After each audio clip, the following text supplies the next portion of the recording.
Hi friends, welcome back to my channel. ನೀವು ನೋಡ್ತಾ ಇದ್ದೀರಾ JP's ಏಂಜಲ್ ವ್ಲಾಗ್. ಇವತ್ತಿನ ವಿಡಿಯೋದಲ್ಲಿ ನಾನು ನಿಮಗೆ ಮಸಾಲ ಪದಾರ್ಥಗಳನ್ನ ಯಾವ ರೀತಿ ಅರೇಂಜ್ ಮಾಡ್ಕೋಬೇಕು, ಅಂದರೆ ಯಾವ ರೀತಿ ಈಸಿಯಾಗಿ ನಮ್ಗೆ ಅಡುಗೆ ಮಾಡುವಾಗ ಸಿಗುತ್ತೆ, ಯಾವ ರೀತಿ ಅರೇಂಜ್ ಮಾಡ್ಕೊಂಡ್ರೆ ನಮ್ಗೆ ಈಸಿಯಾಗಿರುತ್ತೆ ಅನ್ನೋದನ್ನ ತಿಳಿಸ್ಕೊಡ್ಬೇಕು ಅಂತ ಅಂದ್ಕೊಂಡಿದ್ದೀನಿ. ಅದು ಬಾಕ್ಸ್ ಕೂಡ ನಾನು ನಿಮಗೆ ತೋರಿಸ್ಕೊಡ್ತೀನಿ ಯಾವ ರೀತಿ ಇರುತ್ತೆ ಅಂತ ಅಂದ್ಬಿಟ್ಟು. ಓಕೆ, ಬನ್ನಿ ಇವಾಗ ನಮ್ಮ ಮನೆಯಲ್ಲಿ ಯಾವ ರೀತಿ ನಾವು ಮಸಾಲೆ ಬಾಕ್ಸ್ನ ಯೂಸ್ ಮಾಡ್ತಾ ಇದ್ದೀವಿ, ಅದನ್ನ ಯಾವ ರೀತಿ ಅರೇಂಜ್ ಮಾಡ್ಕೊಂಡಿದ್ದೀವಿ, ಯಾವ ರೀತಿ ಸ್ಟೋರ್ ಮಾಡಿಟ್ಟಿದ್ದೀವಿ ಅನ್ನೋದನ್ನ ನಿಮ್ಗೆ ಶೇರ್ ಮಾಡ್ತೀನಿ. ನಿಮಗೂ ಕೂಡ ತೋರಿಸ್ತೀನಿ ಬಾಕ್ಸ್ ಯಾವ ರೀತಿ ಇದೆ ಅನ್ನೋದನ್ನ ನಿಮಗೆ ತೋರಿಸ್ತೀನಿ ಇವಾಗ. ನೋಡಿ ಫ್ರೆಂಡ್ಸ್, ಇದೆ ಮಸಾಲೆ ಬಾಕ್ಸು, ಈ ರೀತಿ ಇದೆ. ಇದು ನೋಡಿ, ಇದರಲ್ಲಿ 3 ಸ್ಟೆಪ್ಸ್ ಇರೋದನ್ನ ನಾವು ತಗೊಂಡಿದ್ದೀವಿ. ಇದರಲ್ಲಿ 2 ಸ್ಟೆಪ್ಸು ಮತ್ತು 4 ಸ್ಟೆಪ್ಸ್ ಇರೋದು ಕೂಡ ಬರುತ್ತೆ. ನಮಗೆ 3 ಸ್ಟೆಪ್ಸ್ ಸಾಕು ಅನಿಸ್ತು. 4 ಸ್ಟೆಪ್ ಯಾಕಂದರೆ 4 ಸ್ಟೆಪ್ ತುಂಬ ಜಾಸ್ತಿ ಆಗಿಬಿಡುತ್ತೆ, ಅದಕ್ಕೆ 3 ಸ್ಟೆಪ್ಸ್ ಸಾಕು ಅಂತ ತೊಗೊಂಡ್ವಿ. 2 ಸ್ಟೆಪ್ಸ್ ಕೂಡ ತುಂಬ ಕಮ್ಮಿ ಆಗುತ್ತೆ, ಅದರಿಂದ 3 ಸ್ಟೆಪ್ಸ್ ಓಕೆ ಅನಿಸ್ತು, ಅದಕ್ಕೆ ಇದು ತೊಗೊಂಡಿದ್ದೀವಿ. ಇದರಲ್ಲಿ ಕಲರ್ಸ್ ಕೂಡ ಅವೈಲೇಬಲ್ ಇದೆ, ಬೇರೆ ಬೇರೆ ಕಲರ್ಸು. ನನಗೆ ಪರ್ಪಲ್ ಕಲರ್ ಅಂದರೆ ತುಂಬ ಇಷ್ಟ, ಅದಕ್ಕೆ ಪರ್ಪಲ್ ಆ್ಯಂಡ್ ವೈಟ್ ಚೂಸ್ ಮಾಡಿದೆ ನಾನು. ನೋಡಿ, ಈ ರೀತಿ ಟರ್ನ್ ಆಗುತ್ತೆ, ನಮ್ಗೆ ಈಸಿಯಾಗಿ ನಾವು ಯಾವುದು ಬೇಕೋ ಅದನ್ನು ಸಿಗುತ್ತೆ, ನಮಗೆ ಕಾಣಿಸೋ ಥರನೂ ಇದೆ. ಟ್ರಾನ್ಸ್ಪರೆಂಟ್ ಗ್ಲಾಸು ನೋಡಿ, ಕಾಣಿಸ್ತಾ ಇದೆಯಾ, ಈ ಥರ ಇದೆ.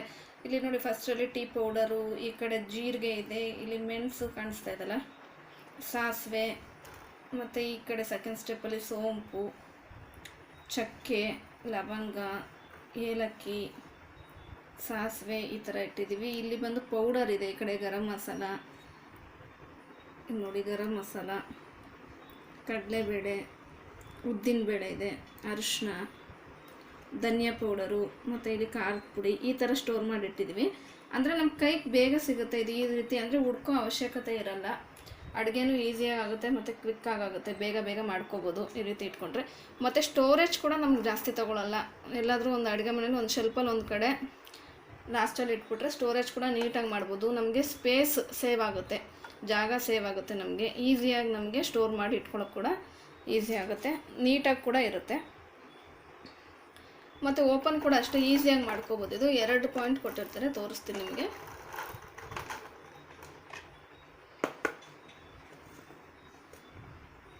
ನೋಡಿ, ಈ ರೀತಿ ಒಂದು ಕೊಟ್ಟಿದ್ದಾರೆ, ಇಲ್ಲಿ ಕಾಣಿಸ್ತಾ ಇದೆಯಲ್ಲ, ಮತ್ತು ಈ ಕಡೆ ಕ್ಲೋಸ್ ಮಾಡಿದ್ರೆ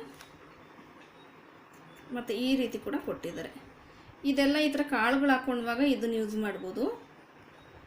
ಮತ್ತು ಪೌಡರ್ಸು, ಆ ಥರ ಖಾರದ ಪುಡಿ, ಧನಿಯಾ ಪುಡಿ ಅದನ್ನೆಲ್ಲ ಯೂಸ್ ಮಾಡುವಾಗ ಇದನ್ನು ಯೂಸ್ ಮಾಡ್ಬೋದು, ಯಾಕಂದರೆ ಇದ್ರಲ್ಲಿ ತುಂಬ ಬಿದ್ದುಬಿಡುತ್ತೆ. ಸೊ ಇದು ಪೌಡರ್ಸ್ಗೆಲ್ಲ ಇದನ್ನು ಯೂಸ್ ಮಾಡ್ಬೋದು.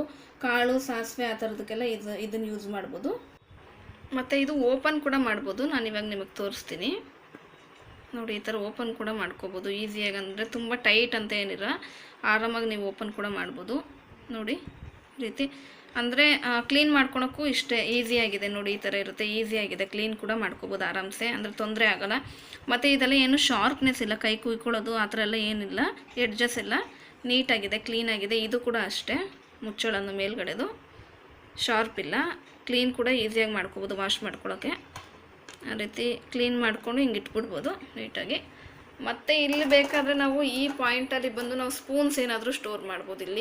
ಇಲ್ಲ ಏನಾದರೂ ಫ್ಲವರ್ಸ್ ಕೂಡ ಇಟ್ಕೋಬೋದು, ಡೆಕೋರೇಟಿವ್ ಆಗಿ ನಾವು ಇಟ್ಕೋತೀವಿ ಅಂದರೆ ನೀವು ಇಲ್ಲಿ ಫ್ಲವರ್ಸ್ ಕೂಡ ಇಟ್ಕೋಬೋದು. ನಾವಿಲ್ಲಿ ಸ್ಪೂನ್ಸು, ನೈಫು ಆ ಥರದ್ದೇನಾದರೂ ಇಟ್ಟಿರ್ತೀವಿ ಇದರೊಳಗಡೆ. ಬೇಕಂದರೆ ಡೆಕೋರೇಟ್ ಮಾಡ್ಕೋತೀವಿ ಅಂದರೆ ಬೇಕಾದ್ರೆ ಫ್ಲವರ್ಸ್ ಕೂಡ ಇಟ್ಕೋಬೋದು. ನೋಡಿ, ಈ ರೀತಿ ಕಾಣಿಸುತ್ತೆ.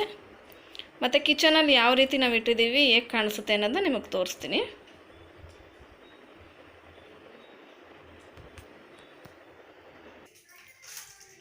ಓಕೆ, ನೋಡಿ, ನಾವು ಕಿಚನಲ್ಲಿ ಈ ಥರ ಇಟ್ಟಿದ್ದೀವಿ, ಈ ರೀತಿ. ಅಲ್ಲಿ ಆ ಕಡೆ ಇದಿದೆ ಪ್ಲಾಸ್ಟಿಕ್ ಒಂದು ಶೆಲ್ಫ್ ಥರ, ಈ ಥರ ಸ್ಟೋರ್ ಮಾಡಿಟ್ಟಿದ್ದೀವಿ.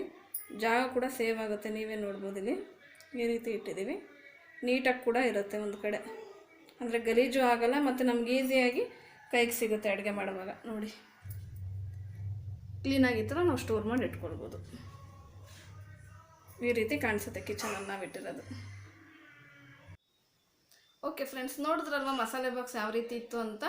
ನಿಮ್ಗೆ ಇಷ್ಟ ಆಗಿದ್ದರೆ ನನಗೆ ಕಮೆಂಟ್ ಬಾಕ್ಸಲ್ಲಿ ತಿಳಿಸಿ, ಯಾವ ರೀತಿ ಇತ್ತು ಅಂದರೆ ಚೆನ್ನಾಗಿತ್ತಾ, ಚೆನ್ನಾಗಿರಲಿಲ್ವಾ, ಯಾವ ರೀತಿ ಇದೆ, ಈಸಿಯಾಗಿದೆಯಾ ಸ್ಟೋರ್ ಮಾಡ್ಕೊಳ್ಳೋಕ್ಕೆ ಇಲ್ವಾ, ನಿಮ್ಗೆ ಏನು ಅನಿಸ್ತು ಅನ್ನೋದನ್ನ ನನಗೆ ಕಮೆಂಟ್ ಸೆಕ್ಷನಲ್ಲಿ ಕಮೆಂಟ್ ಮಾಡಿ ತಿಳಿಸಿ. ಓಕೆ ಫ್ರೆಂಡ್ಸ್, ಇವತ್ತಿನ ವಿಡಿಯೋ ನಿಮಗೆಲ್ಲ ಇಷ್ಟ ಆಗಿದೆ ಅಂತ ಅಂದ್ಕೊಂಡಿದ್ದೀನಿ. ಇಷ್ಟ ಆಗಿದ್ರೆ ಪ್ಲೀಸ್ ಲೈಕ್ ಮಾಡಿ, ಶೇರ್ ಮಾಡಿ, ಕಮೆಂಟ್ ಮಾಡಿ.